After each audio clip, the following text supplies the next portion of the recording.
senadores apresentaram emendas ao texto do relator, que analisa agora e também apresenta aos senadores vários pontos que ele achou adequado. O relator Esperidião Amin, do PP de Santa Catarina. Um desses senadores que apresentou emenda parlamentar, né, uma sugestão ao texto, né, para somar o texto ali do relator, é o senador Sérgio Moro, do União Brasil, do Paraná. E é com ele que a gente conversa agora ao vivo. Muito boa noite, senador. Obrigado pela disponibilidade ao falar com a gente do SBT News. Prazer em revê-lo. Tudo bem, Leandro. Prazer falar com vocês sobre esse tema de final de ano agora, encerra-se o ano legislativo, tema tão importante. Olha, para ser bastante direto, há um consenso, mesmo até na base do governo, que essas penas foram excessivas aos manifestantes do 8 de janeiro. Gente muito simples, eu visitei alguns até na cadeia, prisão, lavradores de mais de 70 anos de idade, senhoras até com doenças graves de câncer, 67 anos, visitei na prisão, que estavam naquela manifestação, erraram por invadir prédios públicos, mas que não quebraram um copo de vidro, que não tem nenhuma prova. Pessoas estão presas desde o 8 de janeiro, quase 3 anos. Pessoas condenadas a 16, 17, a Débora dos Santos, aquela que ficou famosa, do batom, pintou uma frase de protesto lá na Estátua da Justiça, condenada a 14 anos. Então, há esse consenso, já passou da hora de votar esse projeto e reduzir a pena. Esqueça Lula, esqueça Bolsonaro, a questão é que justiça individual para essas pessoas. Nós queremos votar o texto amanhã, o relator Esperidião Amin vai apresentar o seu relatório, e é possível, sim, fazer ajustes de redação no texto que veio da Câmara para limitar os benefícios unicamente aos condenados do 8 de janeiro, excluindo benefícios para pessoas condenadas por outros crimes, que, a meu ver, foi mais um erro técnico ali do texto que veio da Câmara do que algo propriamente intencional. Agora, senador, eu também chamo a nossa analista Basília Rodrigues para poder participar da nossa conversa. Senador, houve de acordo com a minha apuração, lá atrás ainda, durante as negociações lá na Câmara dos Deputados, houve uma conversa com a base do governo, com integrantes da base do governo, e como o senhor disse, houve uma concordância em tentar aprovar justamente reduzir, no caso, a pena, né, para os condenados do dia 8 de janeiro. Agora, qual é o empecilho hoje para conseguir aprovar essa matéria no Senado Federal? Há uma questão política aí por detrás? Por exemplo, há dificuldade na aprovação por causa de matérias de interesse do governo emperradas lá na Câmara dos Deputados ou não? Leandro, a minha avaliação é a seguinte: a gente tem que fazer justiça para essas pessoas que estão presas desde 8 de janeiro. Qualquer outra razão política não justifica que essas pessoas passem o Natal, passem o Ano Novo mais tempo ali na cadeia. Veja que o texto que veio da Câmara, por um erro ali, a meu ver, redacional, acabou estendendo o benefício de um tempo ou de um percentual menor de progressão de regime de cumprimento de pena para outros crimes, que não os crimes lá em relação aos quais foram condenados o pessoal do 8 de janeiro. Então, coação no curso do processo, alguns crimes dessa espécie, nem abrange crimes de corrupção, nem nada, mas tem um efeito colateral negativo, residual, sim, mas que nós queremos evitar. Porque a ideia do projeto, desde o início da Câmara, era que os benefícios fossem direcionados apenas aos condenados do 8 de janeiro e que se inserem naquele contexto, incluindo aí o Bolsonaro e os generais. Eu sou a favor da anistia, mas nesse momento político, nós temos a possibilidade de uma maioria para aprovar essa redução de pena. Tem gente que é gritantemente contra a redução de pena e contra a anistia, mas acho que a gente consegue chegar num lugar comum. Agora, não cabe, a meu ver, nesse momento, invocar questões, porque não concordo com esse específico texto, não concordo que isso seja entendido como emenda de redação, ou seja, eu acho que a gente tem que resolver e fazer justiça a essas pessoas e virar essa página, para o Brasil começar a se preocupar com outros temas importantes, segurança pública, educação, saúde, que a gente possa focar nisso e possa dar justiça a essas pessoas. Então, eu espero que amanhã possamos alcançar um consenso, uma maioria, aprovando o texto do relatório do Esperidião Amin, e há a possibilidade, sim, de ajustar o texto da Câmara, restringindo os benefícios aos condenados do 8 de janeiro, sem a necessidade de voltar o texto à Câmara. Senador, a Basília Rodrigues tem uma pergunta também para o senhor. Basília? Oi, senador, tudo bem? Obrigada por aceitar o nosso convite para falar aqui no SBT News, novo canal de notícias. A gente vai ter todo o espaço aqui para explorar temas tão críticos, né, tão importantes que as pessoas querem saber. Senador, muitos dos seus pares, muitos outros senadores dizem que não vão votar esse texto ou não querem votar esse texto agora porque não conhecem a fundo o que tem na proposta, não conseguiram entender muito bem como se dá esse redutor, né, esse fator de redução nas penas das pessoas condenadas pelo 8 de janeiro. O senhor já leu essa proposta? O senhor poderia explicar, então, para o nosso espectador como é que é feita a redução das penas? No caso concreto do ex-presidente Jair Bolsonaro, como é que sai de 27 anos de prisão para pouco mais ali de 2 anos e meio de prisão em regime fechado? O que o senhor entendeu do texto? Não, todos tiveram a oportunidade de ler o texto, né? Ele veio, na verdade, com alguns defeitos, a meu ver, não intencionais ali da Câmara, mas nada isso de que estavam fazendo tempestade, que beneficiaria condenados por corrupção, mas a gente tem que fazer esses ajustes. O que o texto estabelece, ele tem duas partes. Primeiro, uma prevê que os crimes que foram, em relação aos quais eles foram condenados, por exemplo, tentativa de golpe de Estado e tentativa de abolição do Estado Democrático de Direito, sejam unificadas as penas, com regras que a gente tem há muito tempo no Código Penal, que é o concurso formal. Na verdade, o Supremo já deveria ter feito isso, na dosimetria da pena, mas o Supremo errou nesse ponto, e errou inclusive com votos vencidos. Havia votos vencidos do ministro André Mendonça e do ministro Luiz Roberto Barroso, que até entendiam que um crime ficava absorvido pelo outro. E agora, na verdade, tem uma unificação, com uma aplicação de um percentual em cima da pena, mas isso está contemplado ali expressamente dentro do projeto. Isso aí abrangeria tanto o Bolsonaro, como os generais, como também os manifestantes do 8 de janeiro. Tem um outro tópico que prevê uma redução de pena para aqueles que cometeram o crime influenciados pela multidão, pelo clima de multidão, sem que tivessem liderança dentro ali daquele processo. E é o caso daí, sim, restrito aos manifestantes do 8 de janeiro especificamente. Porque veja, Basílio, o que aconteceu ali na minha avaliação? Aquelas pessoas, independentemente das suas motivações, elas não tinham condições de aplicar um golpe de Estado, né? Senhoras, idosas, pessoas muito simples, que numa manifestação se exaltaram, erraram, alguns quebraram patrimônio público, né? A grande maioria não quebrou nada, nem um copo de vidro, e de repente lá estão com 16, 14 anos. Então, por que não reconhecer uma redução, uma causa de redução de pena para essas pessoas?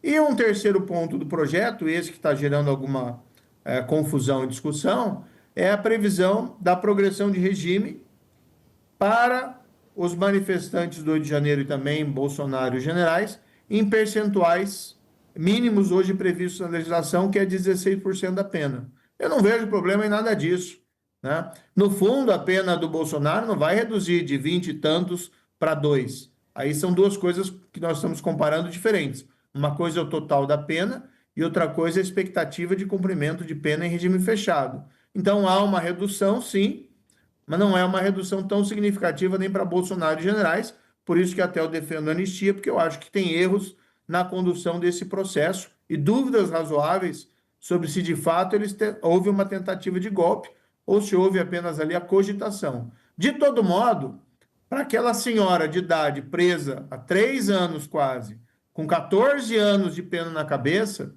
né? O que eu tenho dito, esqueça a questão política em relação a isso. Vamos tratar essas pessoas como um fim nelas mesmas, vamos tratar essas pessoas com justiça, que erraram, podem ser punidas, mas com penas que pelo menos sejam proporcionais aos atos praticados, e não querer impor aí pena de traficante, pena de terrorista, para pessoas que se excederam numa manifestação de protesto, né? Eu acho que não tem ninguém em sã consciência que pode defender aqui que Débora a moça lá do batom que passou na estátua possa ficar 14 anos presa, ou mesmo o tempo de progressão, aí 2, 3 anos presa, porque passou batom numa estátua durante um evento de multidão. Eu acho que isso é desumano e eu espero que nós possamos ter uma maioria para reduzir essas penas amanhã.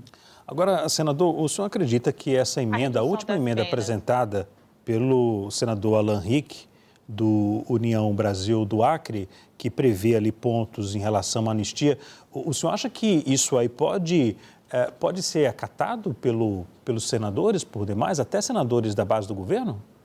O senhor acha possível? Olha, Leandro, o que eu acho é o seguinte, eu sou favorável à anistia, tá? Esse processo teve uma série de problemas. Primeiro, não devia ter sido julgado no Supremo Tribunal Federal. 2, não houve individualização das condutas daqueles manifestantes. E 3, o excesso da punição. Então, até caberia anistia. Agora, veja, há uma disposição da oposição, nesse momento, como existe uma questão de formar uma maioria, de aprovar esse projeto de redução de penas, de dosimetria. Agora, quando a base do governo começa a gerar dificuldade até para isso, então, peraí, não havia um consenso de que essas penas eram excessivas? Até no próprio Supremo Tribunal Federal, além dos votos vencidos, há ministros que votaram por essas penas excessivas e hoje tem uma visão diferente, fazer uma justiça individual para essas pessoas. Será que a gente perdeu também a nossa capacidade de entender que alguém que passou o batom numa estátua, um lavrador de 70 anos que ingressou no Palácio do Planalto, mas não quebrou nada, que não merecem penas de 18 anos de prisão, que não merecem penas de 14 anos de prisão? E olha, quem fala é alguém que foi juiz 22 anos. E eu sempre fui muito duro com quem traficava, com quem roubava dinheiro público, né, com quem roubou e saqueou a Petrobras. Eu fixava penas elevadas. Agora, jamais faria isso, né, com pessoas assim tão simples que erraram, se excederam, mas não merecem esse tratamento.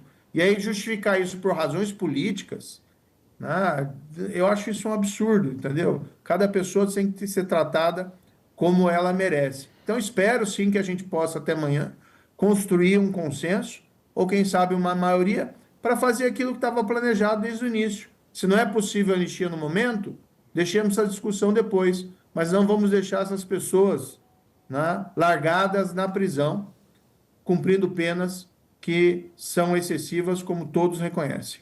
Basília? Senador, você acha que o Brasil corre risco de viver novamente um 8 de janeiro? Essa possível decisão do Congresso de reduzir as penas, ou até, quem sabe, um dia dar anistia, não validaria, né, legitimaria que atos como o de 8 de janeiro se repetissem no Brasil, independentemente do governo? Falando muito sinteticamente, não. Isso não vai acontecer de novo, né? Inclusive, essas pessoas, parece que a gente está dando assim, para elas um prêmio na loteria, mas na verdade não. Tem pessoas presas há quase 3 anos. Tem pessoas que foram soltas esse ano por conta da pressão da opinião pública. Eu mesmo, como disse aqui, visitei pessoas na cadeia. Eu visitei uma pessoa, estava fazendo uma inspeção num presídio, visitei um lavrador lá de Quedas do Iguaçu, Basília, com 70 e tantos anos de idade. Estava preso desde o 8 de janeiro, há mais de 2 anos, sem qualquer benefício, condenado lá 16, 18 anos. Entendeu? Se você vê a pessoa, se você tem o contato pessoal, né, você percebe assim que é uma pessoa que nunca cometeu um crime na vida, nunca vai cometer um outro crime na vida, e que no momento de excesso emocional, que foram aquelas eleições de 22, errou, equivocou-se, né, invadiu ali, mas não quebrou nada. Então não tem como a gente justificar, ao mesmo tempo em que a gente vê aquele pessoal que roubou a Petrobras, que roubou milhões de reais, ao mesmo tempo que a gente vê esse pessoal da CPI do INSS, que roubou bilhões de reais, sendo tratado de uma maneira leniente, né? Do pessoal da Lava Jato, anulações de condenações por razões políticas, né? Só ver todo final de semana aí esses vídeos absurdos do Sérgio Cabral, zombando da população brasileira e do Rio de Janeiro, né, fazendo recomendações de lazer ou de filmes. Essas pessoas, sim, ela, Renato Duque, o José Dirceu, que inclusive foi condenado no Mensalão anteriormente pelo Supremo, é que deveriam estar presas, e não essas pessoas que já pagaram bastante, inclusive por esses fatos. E vamos dissociar situações. Uma coisa são esses manifestantes que vão ser agora receber um benefício imediato, isso vai permitir que todos eles saiam da prisão, né? Da situação dos generais e de Bolsonaro, que também foram punidos, a meu ver, ali com excesso, e há questões relativas ao processo, mas que vão continuar presos. Tá? E aí se deixa essa outra questão de eventual anistia para mais adiante. Mas eu, sinceramente, não acho que é um estímulo à impunidade. E se fôssemos falar em estímulo à impunidade, o que foi feito com a anulação por razões políticas desses casos de corrupção é muito mais grave. Senador, o senhor apresentou também uma emenda, não é isso? Em relação a penas, prevê um cumprimento de pelo menos 25% a réu primário e 30% a reincidente, é isso? Eu apresentei uma emenda que nós discutimos aqui entre nós na oposição, de redação, basicamente para manter o regramento atualmente vigente para todos os crimes. E a redução só se fará para aqueles crimes do 8 de janeiro, pelos quais aquelas pessoas foram condenadas. Então, elimina qualquer possibilidade de ser beneficiado alguém que cometeu um crime que não seja aqueles do 8 de janeiro. Então, corrupção já não estaria de todo modo, mas crimes licitatórios, alguns crimes de associação criminosa, alguns crimes sexuais ali, que eventualmente poderiam ser contemplados, porque, a meu ver, Leandro, isso nunca foi a intenção da Câmara. Foi apenas ali um equívoco redacional que gerou essa possibilidade, mas nunca me pareceu que foi a intenção da Câmara criar esse benefício para esses outros crimes. Nós estamos fazendo um ajuste, por isso que eu digo aqui, Basília, que é possível sim fazer o ajuste redacional, considerando uma interpretação que a gente diz finalística do projeto de lei, que o projeto de lei nunca houve essa intenção de beneficiar outros que não aqueles condenados pelos crimes que a gente chama do título 12 da parte especial do Código Penal, que são esses crimes pelos quais foram condenados o pessoal do 8 de janeiro. Então, se essa emenda for aprovada, até esvazia aquele discurso de parte da base do governo que diz, não vou votar nisso porque beneficia outros criminosos. Não, não é verdade. Porque acolhida essa emenda redacional, somente serão beneficiados, né? Isso eu repito, somente serão beneficiados os condenados do 8 de janeiro e ninguém mais. E ninguém mais. A gente mantém as regras atuais em relação aos demais crimes. Em relação aos demais crimes, estupro, corrupção, nós gostaríamos até de aumentar o rigor, mas esse não é o momento de fazer isso nesse projeto de lei, que ele tem uma finalidade específica. Ok. Senador Sérgio Moro, muito obrigado, viu, pela disponibilidade de falar com a gente aqui do SBT News. Uma boa noite para o senhor e até a próxima. Agradeço, Leandro, Basília, um abraço para todos vocês. Vamos aguardar o dia de amanhã, né? Tem muita coisa ainda sendo conversada e torcer para que o Senado possa fazer justiça a essas pessoas punidas, a meu ver, com excesso, né? E eliminada qualquer possibilidade de beneficiar criminosos de outra espécie. Acho que isso é um consenso aqui no Senado, que isso não acontecerá. Mas é possível que a gente resolva isso e o país vire essa página e possa tratar outros temas ali adiante, independentemente daqueles que, como eu, defendem uma anistia mais ampla, mas vamos garantir pelo menos um alívio para esses condenados do 8 de janeiro. Ok. Obrigado, senador. Até a próxima.